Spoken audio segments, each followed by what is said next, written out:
This is the podcast for first home buyers who want to get it right.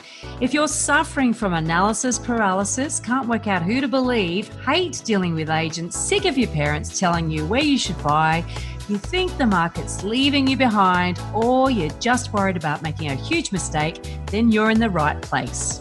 I'm Megan and that was Veronica. We're both buyers agents and probably old enough to be your mums, but it's a good thing because between us we've got over 40 years experience to share with you. Together we're going to make sure you get unbiased and real information that you can rely on so you can get where you need to get without missing a step. This is your first home buyer guide.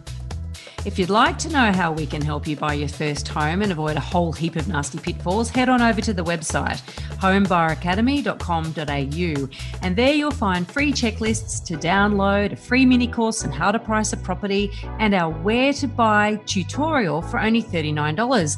Priceless stuff, really. Absolutely, but before we get into the interesting stuff in this week's episode, here's the boring stuff, the disclaimer.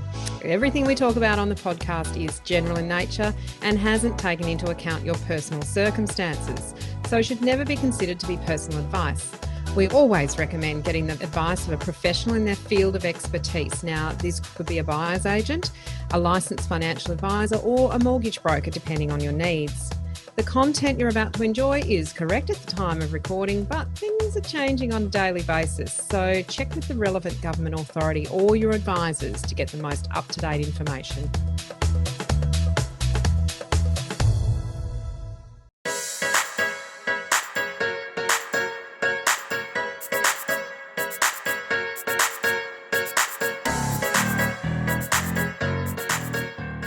In this episode, we're going to take you through a real life buyer's journey. We have a special guest today, Bianca Chatfield, a champion netballer and contestant on the block.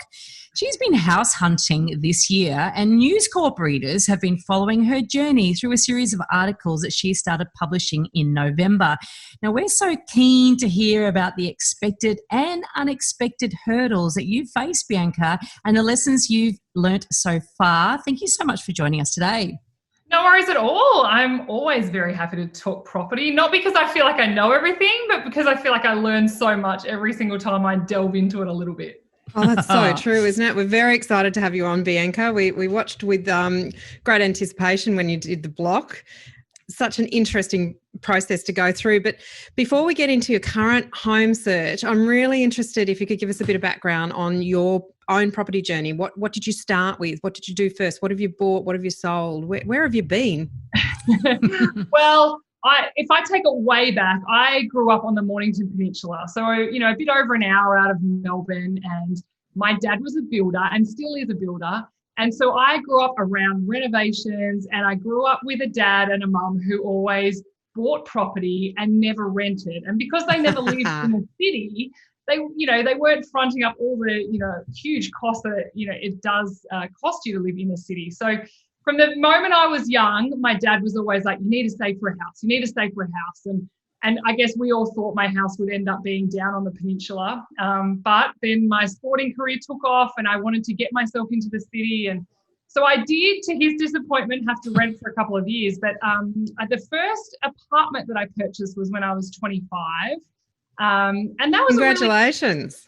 Thank you. It was such a tough thing to one, work out all the costs and the hidden costs that come with obviously buying property, but also just, you start searching in areas where you think, oh yeah, I really want to live there, or I've been able to rent in this area, which we all know doesn't necessarily equate to them being able to buy in that area either. And I think my competitive nature from athlete life has always taught me around, you have your parents telling you how much it's going to cost and can you really afford it and should you be moving out of home right now? And I was just like, right, if I'm going to do it, I'm going to make sure I can do it on my own, and I don't want to have to be going back to mum and dad and asking for help. So I was pretty determined that when I did purchase my first place, that I was going to make sure that I could afford it. And even if that meant working a million other little jobs just to make it work, I was just adamant that I wanted my own place. So tell us a little bit about it. What was it? So I definitely, at that stage, no one that I knew ever bought one better apartments. Everyone had two better apartments. So that was a huge thing on my list, that it had to be 2 bedrooms. and I was going to have a friend move in and rent off me. So it's kind of funny thinking about it now, because it would be a no-brainer now to buy a one-bedder, but just at the time it was not anything we thought about. So it was a two-bedder in Kew, which is about 10 kilometres from the CBD in Melbourne, and it was an older place, but it was in a boutique apartment block. So there was only, I think, 8, and they were more like villa apartments than they were stacked on top of each other. And it was just a bit grey on the inside. So grey carpet, grey walls, grey kitchen. Like it was just a bit drab. But the best, I guess, advantage that I did have is that I knew someone who rented in the block. So I had a bit of inside info. Yeah, I had a lot of inside info. So I'd been looking for about 12 months and took ages. Ooh. And then eventually this came up, and because I had that insight, I knew how much Body Corp was. I could jump on it quite quickly, but ended up securing it in a way that I'd not even thought of before. I'd been priced out of auctions, and we just went to this place, and the vendor wanted to sell it straight away and had us all standing in the property. One was on the balcony, I was in the bedroom. And they basically said, we want to sell it today. The vendor's overseas. They need it gone. So just write down your best price. And so it was almost like a boardroom auction. Separate bedroom auctions. A bedroom auction. Bedroom auction. That's a new one, Veronica. I haven't heard that one before. I love it. And they brought just a piece of paper over, and it was like, write down. I was just grateful that my dad was with me, because I'd been looking at so many things on my own, and I would have been just absolutely petrified doing all of that on my own. But yeah, I just went, okay, well, I'm sick of looking. I'm just going to write down the maximum I know that I can get and borrow, and meant to be mine, it's meant to be mine. And an hour later, the agent rang and said, well done, it's yours. So did you ever find out how much more than the next person you offered? No, I never had any idea, which is the scary part too. Some things are best left unsaid, aren't they? How long did you own that one for, Bianca? Well, so I've lived in that for about 10 years, and I only just sold that last December. How did it go?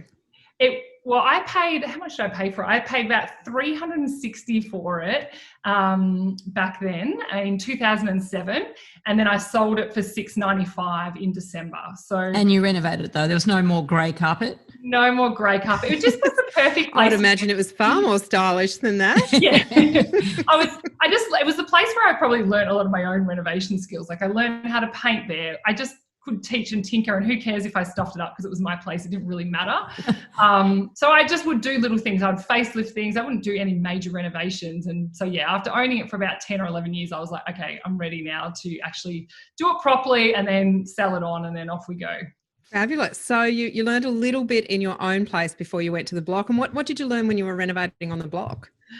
Well, before that, actually, I also bought a little investment apartment in St Kilda about in 2015, so about 3 or 5 years ago now.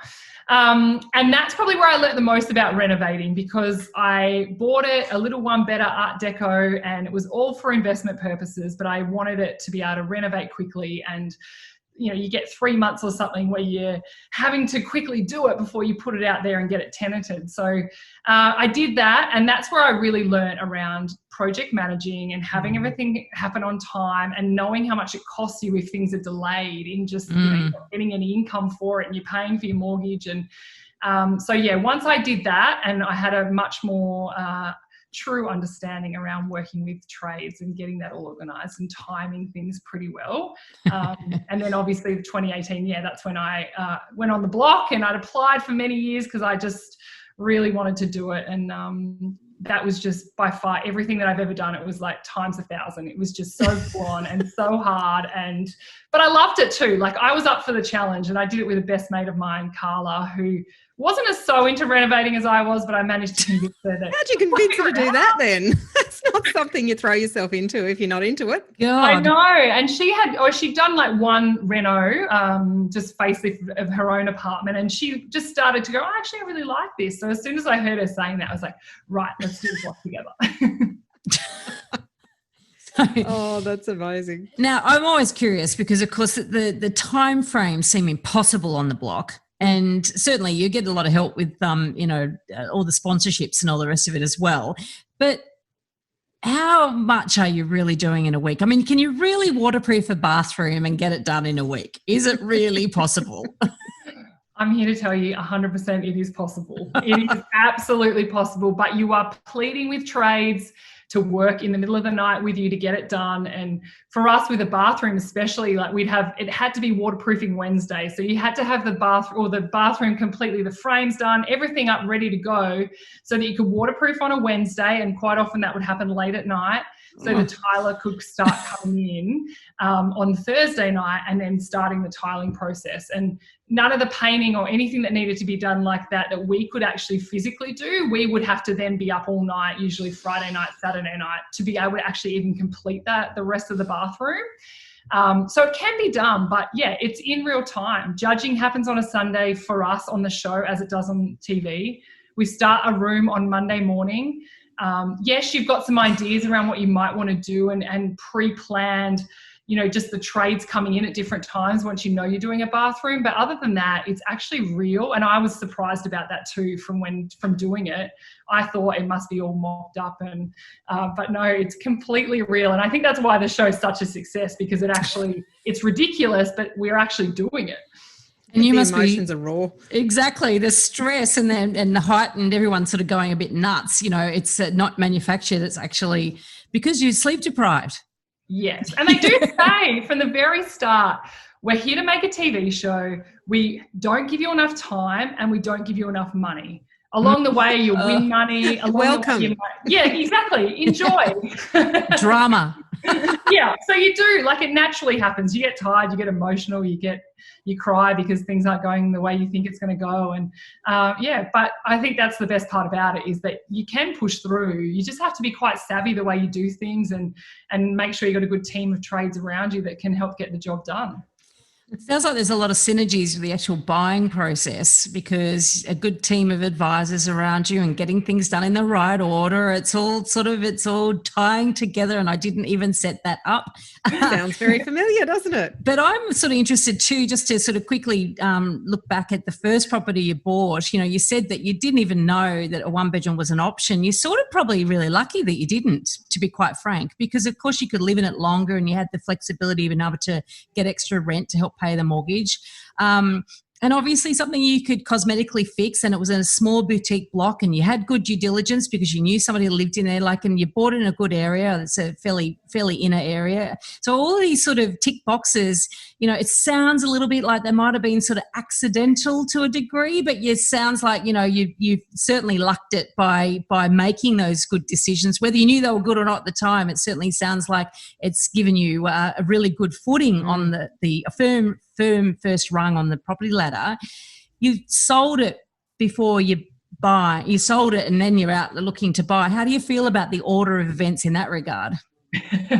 Yeah, well, I actually was quite, again, just you learn it in sport, you learn it on the block, but just being prepared too is making, I knew when I put mine on the market in December, my partner, he had a property in inner city as well. So I knew that no matter what settlement that I had or could negotiate, I was free to go whenever the owner needed it or the new owner needed it to be theirs. So you had a game plan. I had a game plan, exactly. And I need that for myself, just to be able to go, okay. But I'd also spoken to a lot of agents as well, who I'm good friends with now, post the block, about, okay, what should I do and how should I do it? And I didn't want to have bridging finance or try and make it work like that. I wanted to know how much I had to spend. So I wanted to sell first. So I kind of just weighed up all the options and went, nah, sell first. And I mean, no one told me COVID was going to happen. And no. It was going to shut down. I know. It would have been helpful if we'd all known that. We made different plans this year. We may have. So I threw all my stuff in storage, and I think I had a 20-day settlement, which was ridiculous. Oh, wow. Yeah. Christmas. That's actually quite short for Melbourne, isn't it? Yeah. Anyway. Yeah. Was it the cash buyer? And I think because I knew I was ready to go. So I was like, yep, sure. I'll chuck all my stuff in storage. I'll buy somewhere in the new year and then I'll be right. But yeah, I still haven't bought, and it's been. Here we are in December. Wow. So, okay. And obviously COVID got in the way, and being in Melbourne even worse, because, the protracted lockdown and very little stock coming on the market. But What did you prepare yourself before selling as to what you're going to look for, or did you sort of wait until you sold and then say, right, now I'm going to look around and say, well, where do I want to live? What do I want to live in? Yeah, I did have a fair idea about what I wanted to buy. I certainly, because I've only bought apartments, I wanted to try and buy something with some, a house or a townhouse, something that was not too old and gross that I had to knock it down, but something that I would be able to be in and tinker with and renovate as I go, but definitely livable right now. And I wanted to move more Bayside. So in Melbourne, Elwood, and I was looking at Elstonwick and Brighton, and I love going to open for inspections just for fun on a Saturday. I would do that whether I'm looking for a place or not. You're a property tragic. Yeah. So I kind of knew what was around. I knew how much. I just didn't know exactly how much I'd have to spend before I'd sold. So I like doing my research in that way, but also you get very emotionally attached to properties. Where you're like, oh, I really love that, and I really love that, and maybe I don't want to renovate because that's already done. It looks so nice, and so I had a fair idea. But even now, I've definitely changed, and I definitely don't want to overspend at the moment because, I work in the freelance world and work stopped a lot for me in the middle part of the year. So I also want to make sure that I just kind of narrow down, the risk that I'm taking and just make sure that no matter what happens next year, that I would be able to afford whatever I buy. Oh, Veronica, sounds a little bit like our slow down and revise step. It does, for Bianca, I haven't sort of gone through our PACE system with you. We have a course, an online course, and there's 10 steps there. And the 5th step is actually after a lot of that preparation and getting out there and inspecting and doing all of that sort of stuff, pounding the pavement, understanding what you can get, what the possibilities are, is to then sort of stop and recalibrate. And we call it revise and correct. And it sounds exactly like you're at that point now. Mind you, it's taken a while, hasn't it? I mean, you are 12 months, notwithstanding COVID. Yeah. The challenge with that, of course, is that when prices are rising, as there's talk about them doing, becomes a lot of pressure on you, right, as to how long do you spend doing that? And then what is the consequences of spending a lot of time doing that? So I guess where are you at in terms of that revision? Yeah, that's exactly right. And that does have this level of overwhelm for me when I think, I've sold at one point and now I've been out for 12 months now. And, from everything I'm seeing, every open inspection I go to, properties are getting snapped up really quickly because there's a lot of people who had sold before COVID and haven't been able to buy and not much stock on the market.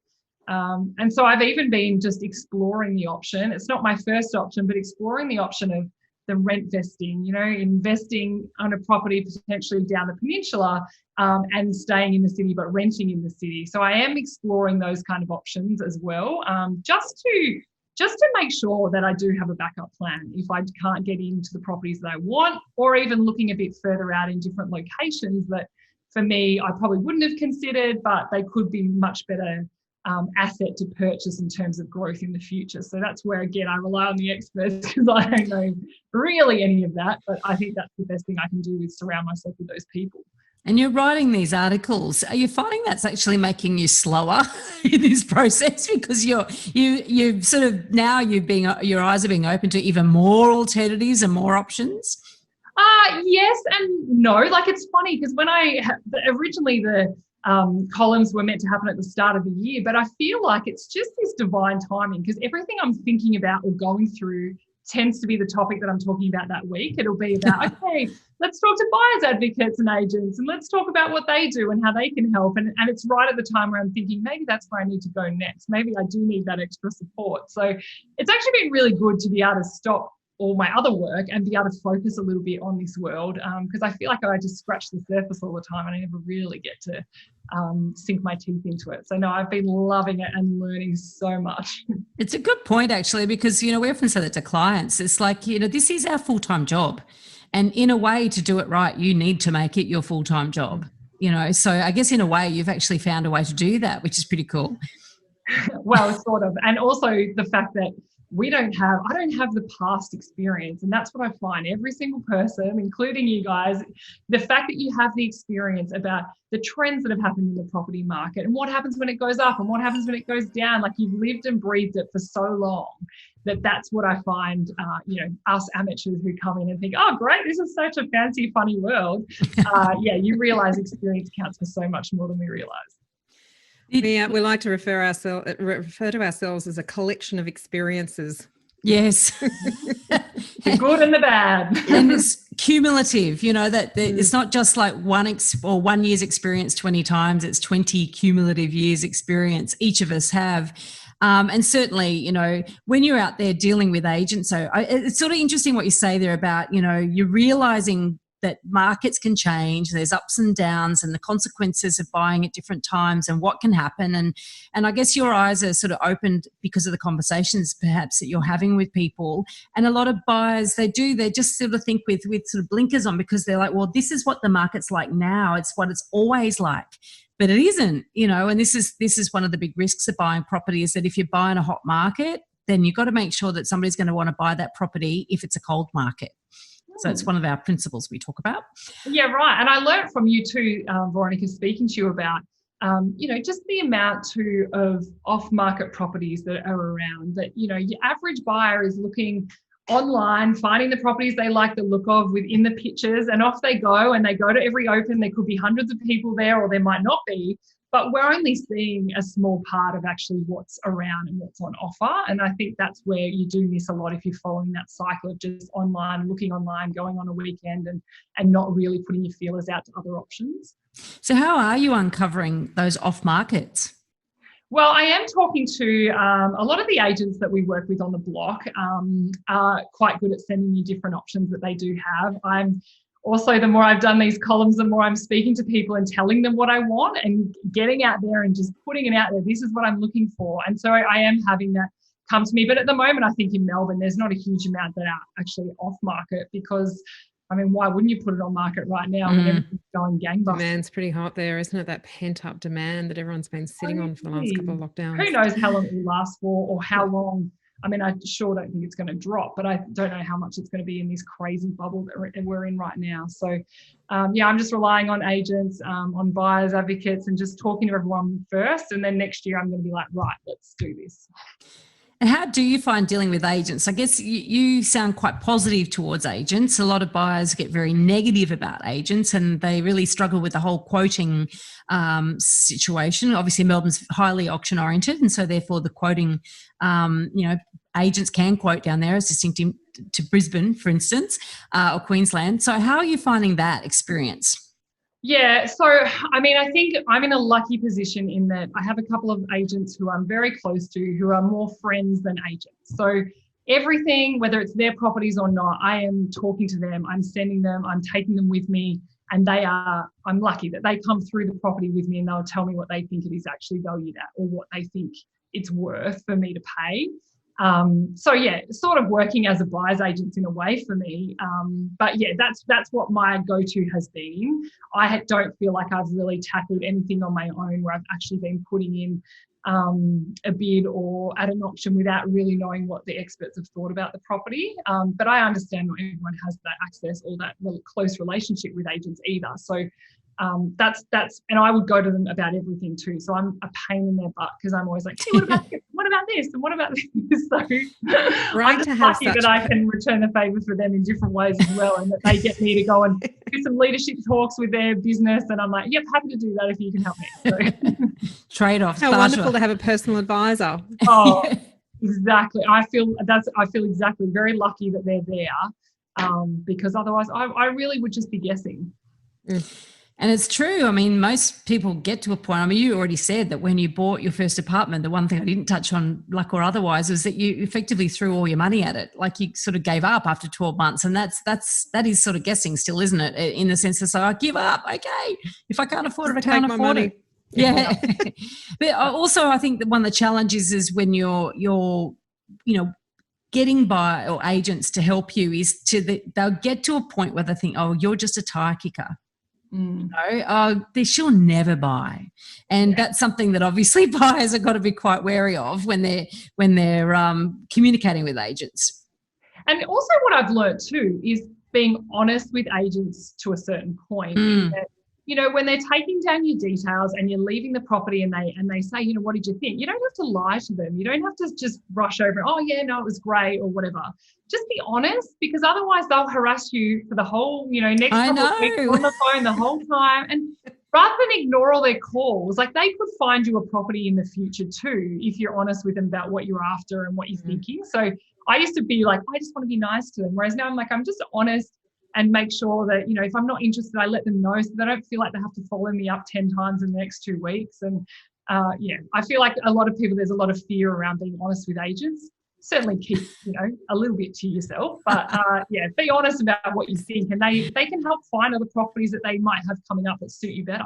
I think that's a key point, Bianca. Absolutely. Because if you're not honest with them, then how can they possibly tell you about anything that's coming up for sale or anything they might be aware of or anything that might suit you, even if it's not quite on brief? And sometimes these things are worth looking at. And getting them to tell you how much things sell for too when there's clothes or something. I'm all, if they've come to me about the property, I'm like, can you let me know how much it sells for? And quite often they will, just, on a text message, because it's not going to go in the paper how much it goes for. Just so, again, you're collecting that knowledge along the way and getting a bit of a reading about how things are going. It's so true. Such a good point. It's just the courtesy as well. It's just like you say, you're leaving the house, and they know then they don't have to call you. That sort of saves them a callback call. And then they're calling you and it's tomorrow. I've been a sales agent. I know what it's like. You're leaving these messages. People avoid you because people don't like agents. I think that having that sort of honest dialogue with people, with an agent is definitely in your favor. So that's a really good tip.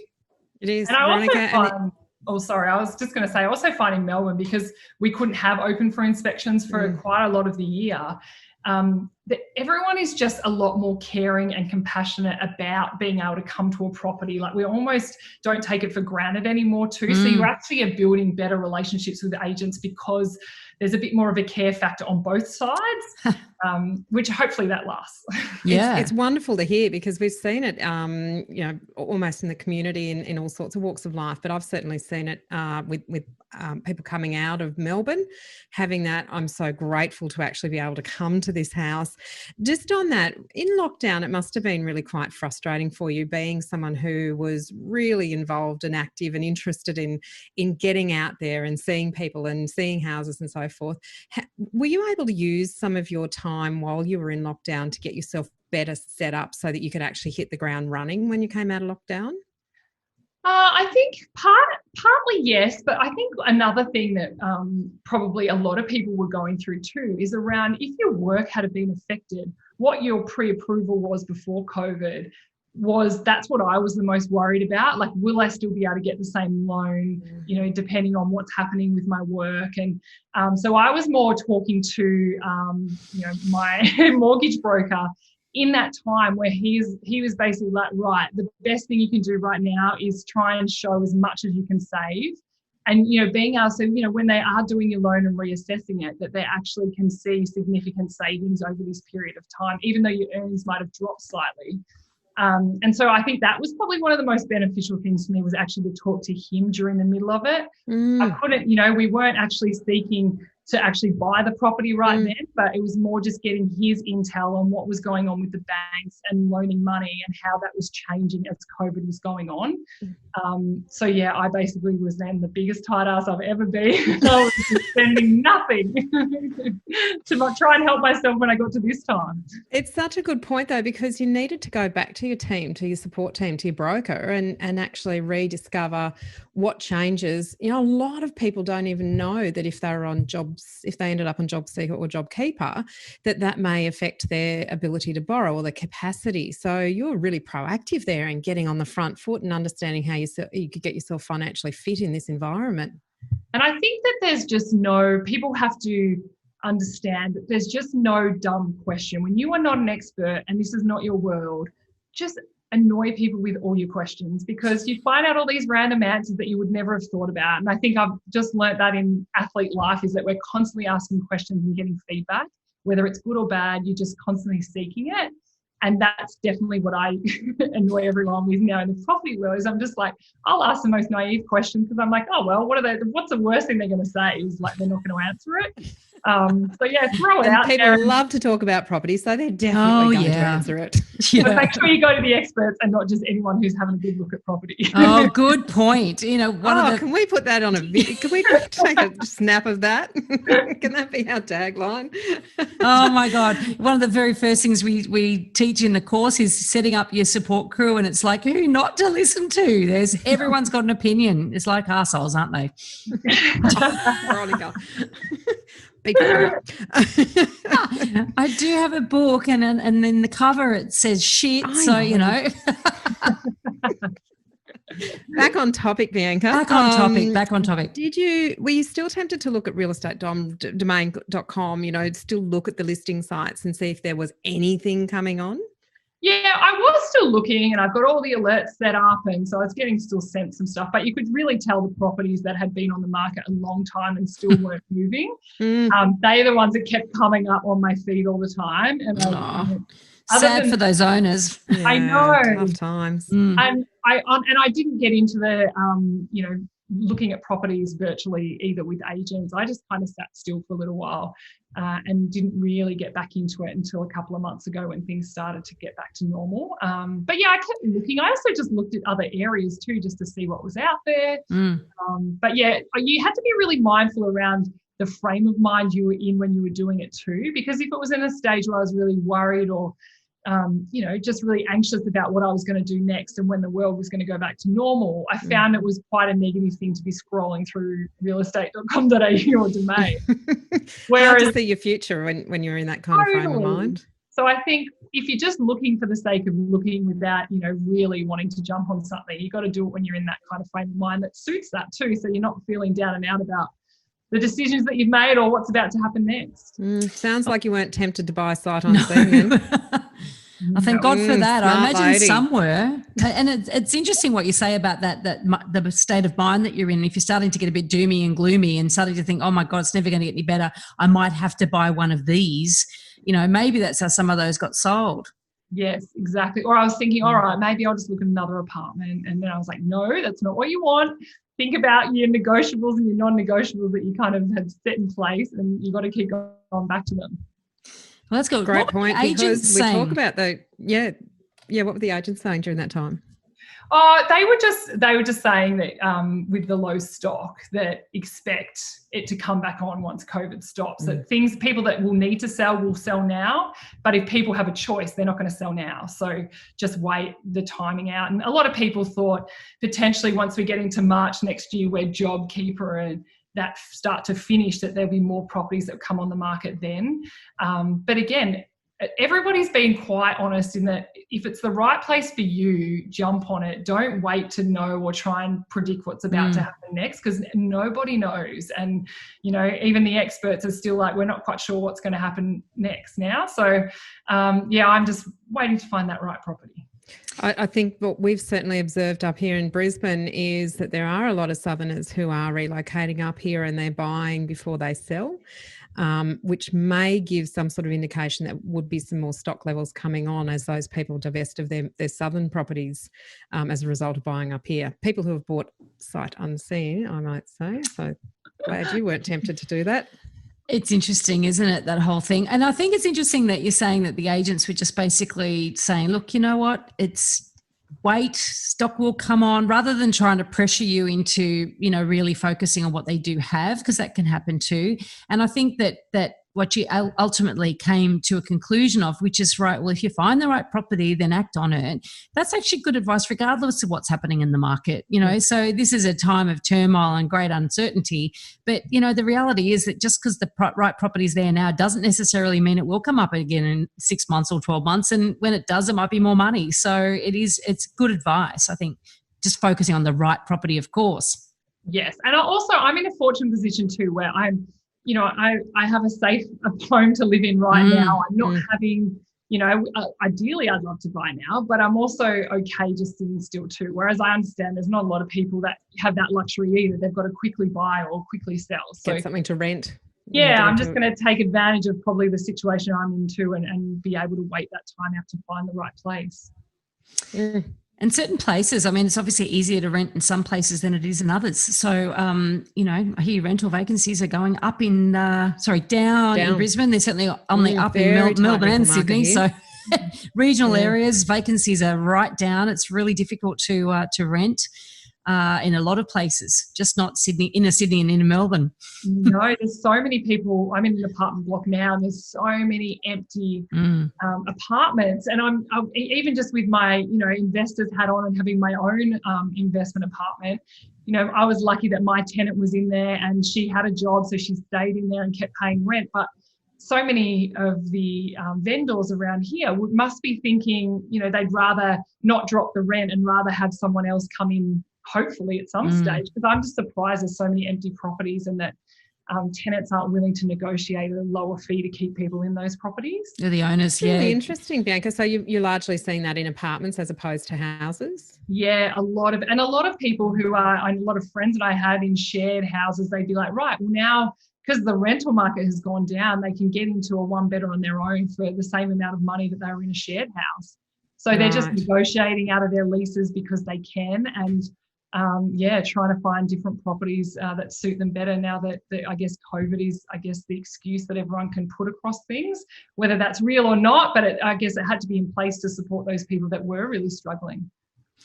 Well, it's a good lesson for the rent investors, because you do want to make sure that if you are going to choose to rent vest, that you do buy a property that is going to rent out well. And so we talk about supply and demand in terms of, when you're buying a home, you got to think about buying a property that's scarce, where there's not loads and loads of supply.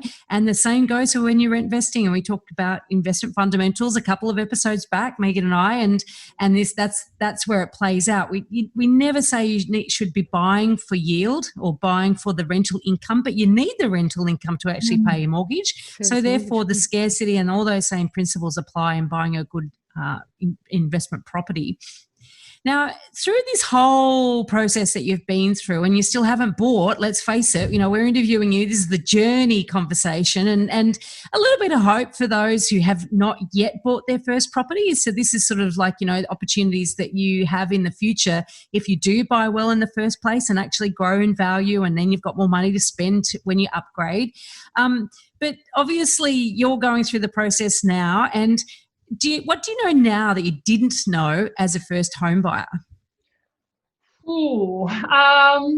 I think a lot of what we've really spoken about. I think the things that stand out for me though is what you want in a property not is necessarily what you're emotionally connected with, but what is also going to help in the future, what other people are going to want. So, if I could justify living on a railway line because I'm like, I'll be fine, like that won't affect me, knowing that when I go to sell that, other people are going to have issues with that if that's how I've been able to get into that property easily. And so I feel like when I bought my first place, I could have easily opted to go for something smaller that was a bit closer to the city for the same amount of money. But instead, I wanted a huge living room area, and I wanted 2 bedrooms that were significantly bigger than like the mass development apartments that have all the shoebox size everything. And I'm 6'2", so I feel like I need just a big place. You need some ceiling height and natural light. I need higher ceilings and all of that. So I think just those little things were really key for me too, to make sure that what I bought, even though I didn't know everything, but what I bought actually meant that it suited more than just me in the future, so that when I eventually went to sell, that I knew that it would be a popular choice and something that other people would want to live in too. And I'm very, very glad that I didn't give in and go to one of those little shoebox apartments that there are all over Melbourne, because I know I wouldn't have stayed in it for half the time that I stayed in my Q property. Yeah, and you probably wouldn't have made as much money when you sold it either. And also too, I think it's the lifestyle thing too. Like as an athlete, I would be traveling around the world all the time playing netball.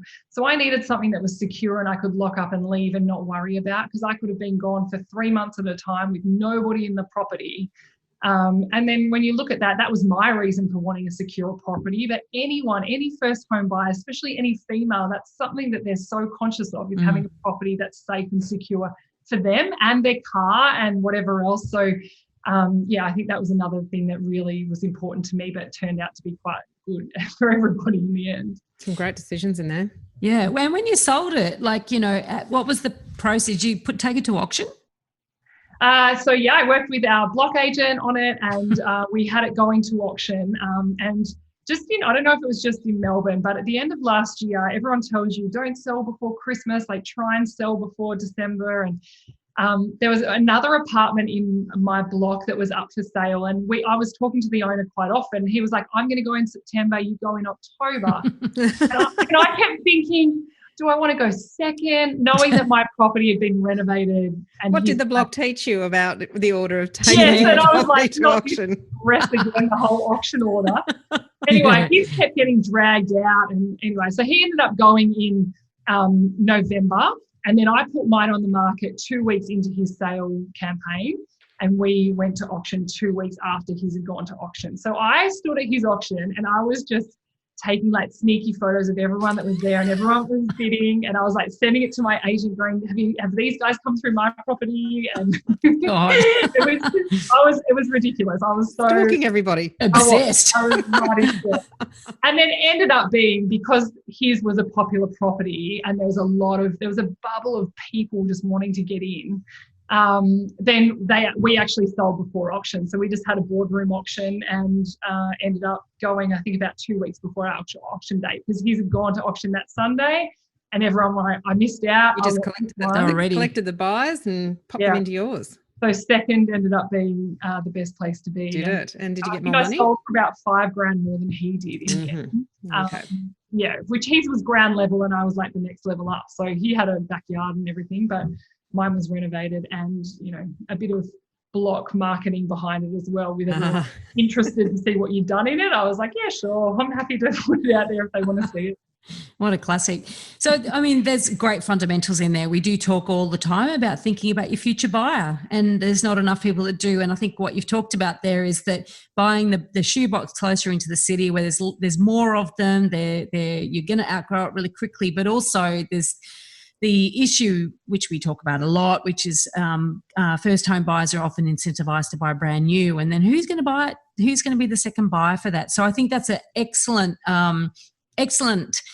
insights into how important that is and how it actually translates down the track to having a competitive situation. We get people fighting to buy the property. That's the holy grail. Well, it is, isn't it? But the one thing I probably didn't consider, and that I would say would be, something that's probably very important, is that where I bought in Kew, I'm a driver. I'm never on public transport. I've always been, someone in a car. So where I purchased was perfect for me as someone who drove, but it certainly isn't that easy in Kew for public transport users. So that was probably one thing that I didn't reflect when I purchased it. And I was lucky that there was people, with cars who wanted to purchase one in the end. But it always kind of sat in the back of my head that it was never close to public transport, or not walk, it might have been a kilometre away, but that's a lot for a lot of people. So it is. I would think that definitely put that as a priority in the future, especially for an investment property for renters. Did you get that feedback from the agent throughout the campaign?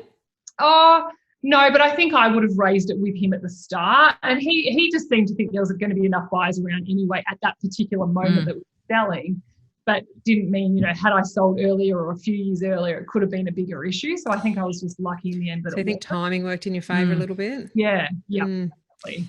Yeah, and that's something that we talk about, that those big issues that can get in the way in a slow market that can make buyers prioritise another property. So it sounds like the timing, being in a warm market, was definitely in your favour. Now, how has writing the articles changed your views or actually helped you learn and potentially made you do things differently? So the first column, I really focused on the market at the moment and what's going to happen post-COVID. And then the next one, I was talking to, all the finance experts. But to be honest, the one that's really made me think more and more about is the use of a buyer's agent or a buyer's advocate to support you in the process. And I just assumed, and I don't know, I just thought it was for the elite of the world. I'd seen all the buyers advocates at the block auctions and got to know them well, but That's not the real world. They've got millions and millions of dollars that they're paying for these properties. And I think the more I've dug into it over the last 6 months, and the article that we wrote recently, which goes in this weekend, Saturday and the 19th of December, is around that, how much an advocate and agent is just that person that can be by your side. And I speak about it as being like a coach in a sporting team. You'd never be an athlete without your coach, who's able to look at the little things that you don't, prepare you for a game, set you up with a game plan. And that's exactly how I think, yes, that's perfect for me right now. That's where I want to be, and that's what I want by my side, because I want to make a good choice and not just, I want to make a great choice and not just a good choice in what I actually go and buy. Excellent. Well, what I will do as well, we'll put the link for that article into the show notes for this episode. This episode won't go live until early 2021. But so, even by then, there'll be some developments, no doubt. So people will be able to actually read your articles and read your journey, read about your journey. Yep, perfect. Happy to update you. Hopefully it'll be positive, great news in the new year at some stage. I think and it will. You also approve of what I do buy and think, that will. I love casting judgment from afar. Made a lot of really good decisions along the way, but also picked up a huge amount of knowledge along the way. And that's sort of, that's certainly what I'm picking up, is that you've been able to pick up knowledge without making too many mistakes, but you've been able to recognise when you picked up a nugget of gold that you can take forward, and it can help you make a really good decision going forward. So congratulations on that. It's a really interesting journey that you've taken so far. Thank you. And like you said, I think it was your first chapter when you talk about your support crew. We talk about that in the leadership space around personally having your own support crew, let alone when you are trying to make one of the biggest purchases of your life. When do we spend this huge amount of money on something and not actually have people guiding us? And so, that to me is just a non-negotiable in all of our worlds, no matter what we're doing, is have those great people who can stand by your side and support you through it. Oh, excellent advice, Bianca. Thank you for being part of our podcast today. We've enjoyed learning about your journey. We've enjoyed listening to some of the lessons that you've learned along the way and how you survived COVID. And we are very much looking forward to watching and learning how you progress and what you end up buying. Thank you so much. It's been a pleasure. I shall go back and listen to more advice from your other podcasts, and maybe I need to keep gathering my intel. Fantastic. All the best. Thanks, guys.